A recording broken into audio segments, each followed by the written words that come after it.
चलो यहाँ पे हमने के देखे बाटे विलयन के प्रकार, ठीक बा। पहला बाटे संतृप्त विलयन। संतृप्त विलयन कोना कहल जाई, जब एक निश्चित टेम्परेचर पे, फिक्स टेम्परेचर पे, ठीक बा। जैसे मान के चलो यहाँ पे हम टेम्परेचर ले लेनी, एक बीकर ले लेनी और यहाँ पे एक फिक्स टेम्परेचर देते हैं, जैसे मान के चलो 70 डिग्री या फिर 80 डिग्री, और यहाँ पे हम लिक्विड ले लेंगे जैसे कि पानी, और पानी में हम नमक घुलावत करें, ठीक बा। तो एक फिक्स टेम्परेचर पे अगर नमक घुलाते जाए तो एक ऐसा टाइम है कि जो घुलल बंद हो जाए, ठीक बा। यानी जितना मात्रा में घुले के रहे वो मात्रा में वो नमक या फिर पानी चीनी घुल चुकल बाटे, तो वो विलयन के हमनी के का कहल जा, संतृप्त विलयन। यानी अब ओकरा में और भी विलय की मात्रा नइखे घुल सकल, तो कहला संतृप्त विलयन। फिर सेकंड नंबर बाटे असंतृप्त विलयन, यानी वो वही टेम्परेचर पे जैसे हम 3 चम्मच चीनी डाल देनी या फिर 3 चम्मच नमक डाल देनी, तो और अब भी उस टेम्परेचर पे अगर नमक डालत नहीं या फिर चीनी डालत नहीं तो और भी का हो सकता, घुल सकत बा। तो और अगर घुल सकत बा तो कहलाई असंतृप्त, यानी वो अभी संतृप्त नइखे भइल, ओकरा में और अधिक मात्रा में आसानी से घुल सकत बा, तो विलयन का कहलाई असंतृप्त विलयन, ठीक बा। और थर्ड बात है अति संतृप्त। अति संतृप्त मतलब बोला अगर संतृप्त हो गई बात, यानी अब ओकरा में अधिक मात्रा में घुले के रहे जितना घुल चुकल बा अब ना घुली, लेकिन घुलला के बाद भी धके एक और चम्मच या फिर 2 चम्मच 3 चम्मच फिर धके हम डाल देंगे चीनियों को चाहे नमक को, तो वो घुली ना का हो जाई, पेंदी में जाकर बैठ जाई, चाहे वही में घुलत रहे, जो कि आसानी से दिखलाई दे सकत बा आँख से। तो ओकरा के हमनी क्या कहम जा, अति संतृप्त। काहे मैक्सिमम क्वांटिटी घुलला के बाद भी ओकरा में हम और धके घुलेले जाते, तो घुली ना जबकि साफ साफ दिखलाई दी, तो कहलाई अति संतृप्त विलयन। एक चीज एक और ये में ध्यान देको है कि निश्चित तापमान, यानी कोई भी विलयन के अगर हमने के तापमान बढ़ावत बन जा, ठीक बा, तो उनमें विलय के मात्रा और अधिक मात्रा में घुल सकत बा। जैसे हम 50 डिग्री सेल्सियस पे अगर कोई भी चीज गर्म करत बानी, ठीक बा, 50 डिग्री सेल्सियस पे अगर कोई भी चीज गर्म करत बानी तो ओकरा में मान के चला कि 5 चम्मच चीनी घुलल, ठीक बा, और संतृप्त हो गई। लेकिन टेम्परेचर बढ़ा के अपनी हम कितना कर देनी, हम 80 डिग्री सेल्सियस, तो पहले हमें कितना चम्मच घुल ले लेनी, 3 चम्मच या फिर 5 चम्मच जितना भी घुल, मान के चलो 5 चम्मच घुल चुका जाते हैं, ठीक बा।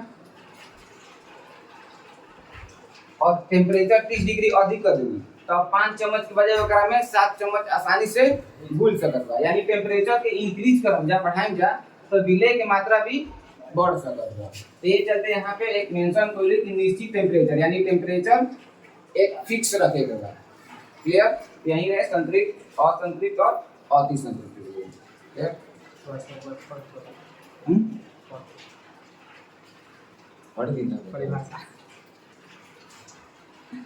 पर संतृप्त विलयन के डेफिनेशन यहाँ पे बात है कि किसी निश्चित तापमान पर वह विलयन जिसमें विलय की अधिकतम मात्रा घुल चुकी है, यानी एक फिक्स टेम्परेचर पे वैसा विलयन जो ना विलय घुल चुकल बाटे अधिक मात्रा में और उसमें ना घुली, तो विलयन हमने की कहलाई संतृप्त विलयन।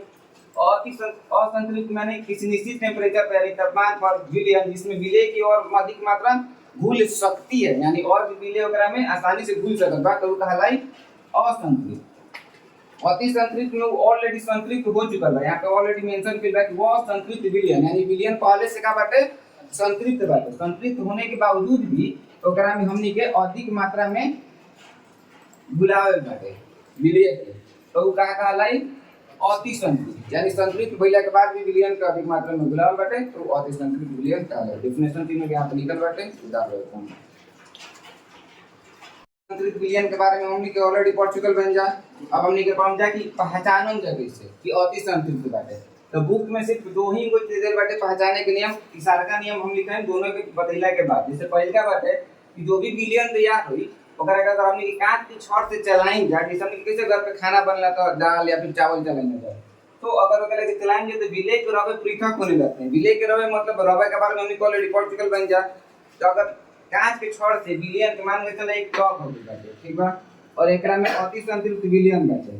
अगर कांच के छड़ से अगर हम के चलाएं जा तो जो भी विलय के रवा रही उस कांच पे का होके लगी, अलग होके लगी कांच से, ठीक बा। और हमने ऑलरेडी विलयन के गुण में पढ़ चुकल बन जा कि विलयन के जो भी अवयव बाटे ओकरा के हमनी के छानन विधि द्वारा अलग नहीं किया जा सकता, और ना ही ओकरा के हमनी के माइक्रोस्कोप के सहायता से भी देखम जा तो दोनों के कौन अलग अलग नहीं किया देख सकता।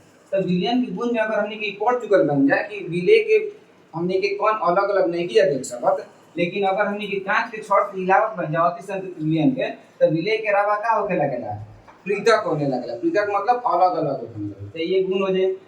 सेकंड गुण का बाटे कि बाहर से अगर और भी विलय के छोटा टुकड़ा मिलावल दे, मतलब पहले से अति संतृप्त बाटे, अति संतृप्त भइला के बाद भी अगर विलय के एक छोटा सा टुकड़ा हमनी के डालत बनी जा, ठीक बा, तो विलयन से क्या हुई, अतिरिक्त विलय के रवे पृथक होने लगते हैं। सेम उसी तरह मतलब ओमे भी विलय के रवा पृथक होई और ए में भी अधिक विलय के रवा पृथक होने लगे।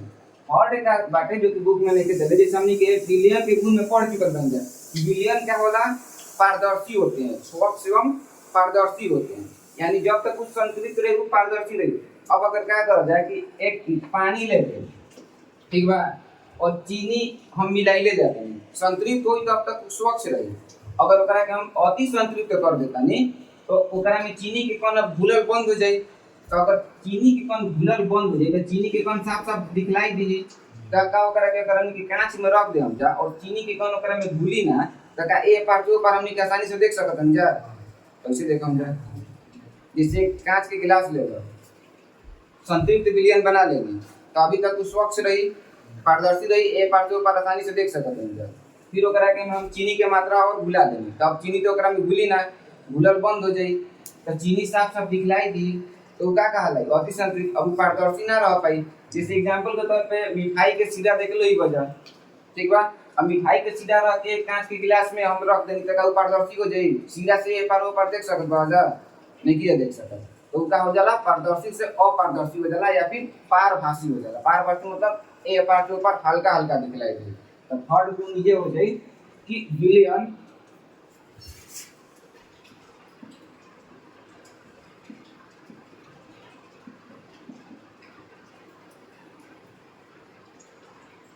अपारदर्शी विलय के कनी अधिक मात्रा में बना देते हैं।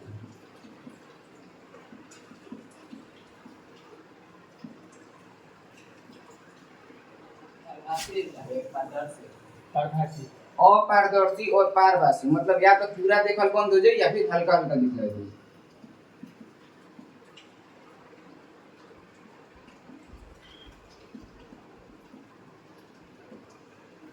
ठीक बात, यही तीनों गुण रहे तो उतार देते हैं।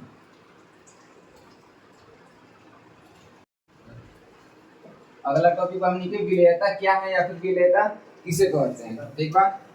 तो अगर हमनी के संतृप्त विलयन समझ में आई तो विलयता भी आसानी से समझ में आ गई। जिससे क्या करे बा कि एक निश्चित टेम्परेचर ले बा और एक निश्चित दाब ले बा, मतलब ताप और दाब हमनी के फिक्स रखे बा, निश्चित रखे बा, ना ही ताप के कम बेसी करे बा और ना ही दाब के कम बेसी करे बा, ठीक बा। जैसे ताप फिक्स ताप और दाब पे 100 ग्राम विलायक ले, विलायक में अगर हमनी के कितना ले बाटे 100 ग्राम। अब विलायक किसे कहते हैं पता हुई, जो भी द्रव में हमनी के विलय मिलावल जाला उ द्रव हमनी के विलायक कहल जाला। यानी विलायक कितना ले हम 100 ग्राम, यानी 100 ग्राम विलायक, जैसे विलायक की जगह पे हम पानी ही ले लेते हैं, जैसे हो गई पानी, तो ये पानी हमनी के क्या कहलाई, विलायक कहलाई, ठीक बाटे। तो यहाँ पे हमनी के 100 ग्राम पानी बाटे यानी 100 ग्राम विलायक बाटे। अभी 100 ग्राम विलायक में निश्चित टेम्परेचर और निश्चित मतलब ताप और दाब निश्चित रखला के बाद का करल जाए कि अधिक मात्रा जो भी विलय के घुल जाए, ठीक बा। जो नसी टेम्परेचर तापमान का हो जाए, तापमान पे और दाब पे जो विलयन बाटे उ का हो जाए संतृप्त हो जाए, ठीक बा, कहते संतृप्त हो जाए। यानी जिस ताप पर या फिर निश्चित ताप दाब रखला पे 100 ग्राम विलायक के अगर संतृप्त जो विलय बना देता, ठीक बा। अब विलय हमनी के कुछ भी मिला सकते हैं जा, ठीक बा, में जो भी विलय मिलाएंगे, चाहे नमक हो गई, चाहे पानी चीनी हो गई, चाहे कुछ भी अगर एक्स्ट्रा मिलावे के बाटे, हॉर्लिक्स हो गई, अम्लान हो गई, कुछ भी मिला के मिला देगा अपन, ठीक बा। तो ताप और दाब निश्चित रखे, विलय के अधिक जो मात्रा मिला के ओकरा के अगर हमनी के संतृप्त बना देते हैं जा, ठीक बा, तो ताप और दाब के, ठीक बा, उहे ताप और दाब के मतलब जिस ताप पे हमनी के और जिस दाब पे हमनी के एकरा के विलयन तैयार करते हैं जा, उ जो विलायक रही, ठीक बा, ई विलयन के यानी विलायक के का कहलाई, विलयता कहलाई। समझ में आए, यानी विलयता का कहलाते हैं हमरे तो उस विलय की उस विलायक में, ठीक बा। विलय मतलब जो चीज घुलत बा और विलायक मतलब जो चीज में घुलत बा, ऑलरेडी दोनों के बारे में बता चुके बा, तो ओकरा क्या कहलाई, विलयता कहलाई। और कहीं डाउट बा तो फिर से पूछ सकत बा। यहाँ पे फिर विलयता निकाले के लिए फार्मूला भी बाटे, कि विलेय की मात्रा, और विलेय की मात्रा जैसे मान के चलो हम 50 ग्राम चीनी डाल ले बानी, ठीक बा, और यहाँ पे विलायक की मात्रा, हम विलायक कितना ले ले बानी, 100 ग्राम ले ले बानी, ठीक बा, और यहाँ पे फिर मल्टीपल में कितना हो जाई 100, यानी अगर क्वेश्चन दी ऐसे बना के तो 100 से 100 कर दी, और फिर हमनी के विलेयता कितना आ जी 50 है जी। ऐसे तू जाने के न्यूमेरिकल बनावे के मिली क्वेश्चन नंबर में।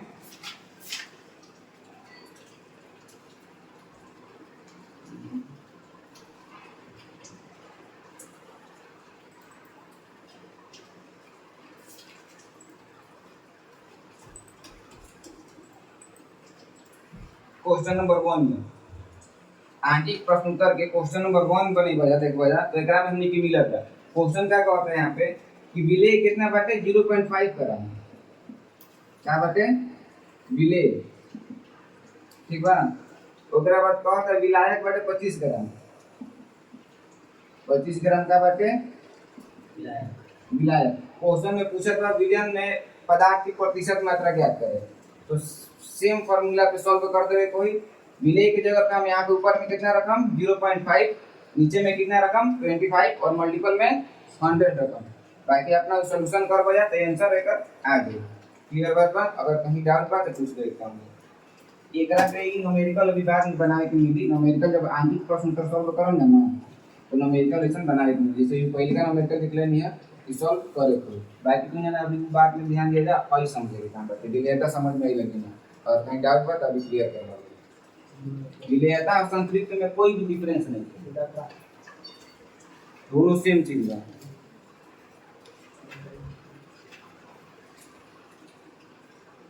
ठीक बा, जैसे चीनी और नमक दोनों मिलैले बने, ठीक बा, दोनों मिला के वजन बाटे 100 ग्राम, अगर हम चीनी कहत बानी कि 70 ग्राम बाटे तो नमक कितना है, तो उतना तो कॉमन सेंस यूज कर सकत हो ना यहाँ से। जैसे यहाँ पे हमारा टेम्परेचर से कोई लेना देना नहीं कि टेम्परेचर तो बस वैसे ही मेंशन के लिए रही कि फिक्स टेम्परेचर बाटे, यहाँ पे हमने कि बिलियन देवल बाटे, बिलियन कितना देवल बाटे, बिलियन 35 ग्राम, और विलेय कितना देवल बाटे 56 ग्राम, यानी हमने के विलायक नहीं के देले, सबसे पहले तो विलायक निकाले कोई तब न विलेयता निकालना जाना, तो विलियन मतलब विलायक और विलेय दोनों मिला के जो बनेला ओकरा हमनी के विलियन कहल जाला।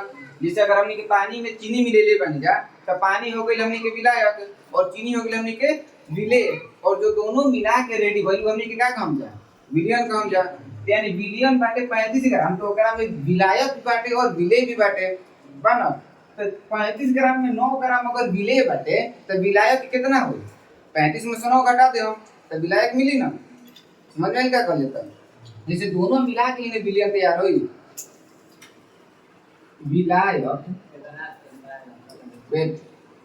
विलायक और विलेय दोनों मिलावल ले तभी ना विलियन तैयार हुई ना, तो अगर विलियन बाटे 35 ग्राम और विलेय बाटे 9 ग्राम, तो अगर हमरा विलायक निकाले के बाटे तो इधर जाई तो का में हो जाई माइनस में हो जाए, यानी अगर हम 35 ग्राम में से 9 ग्राम घटाएं तो हमनी के विलायक की मात्रा आ जाए, तो यहाँ पे वही विलायक अगर निकाले को ही तो 35 ग्राम में से 9 ग्राम की क्या कर दे हम जा घटा देंगे, 35 में से 9 घटी तो 26 ग्राम, ठीक बा, यानी अब हमनी के विलायक आ गई। अब अगर विलेयता निकाले के बाटे तो हमनी के विलेयता के फार्मूला यूज करके बना लेना, तो इस साइड हम चलो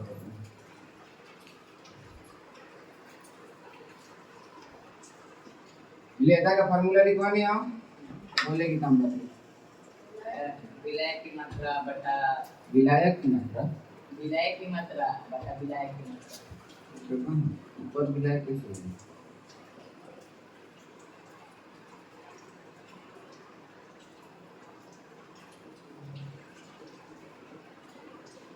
मल्टीपल में 100 हुई,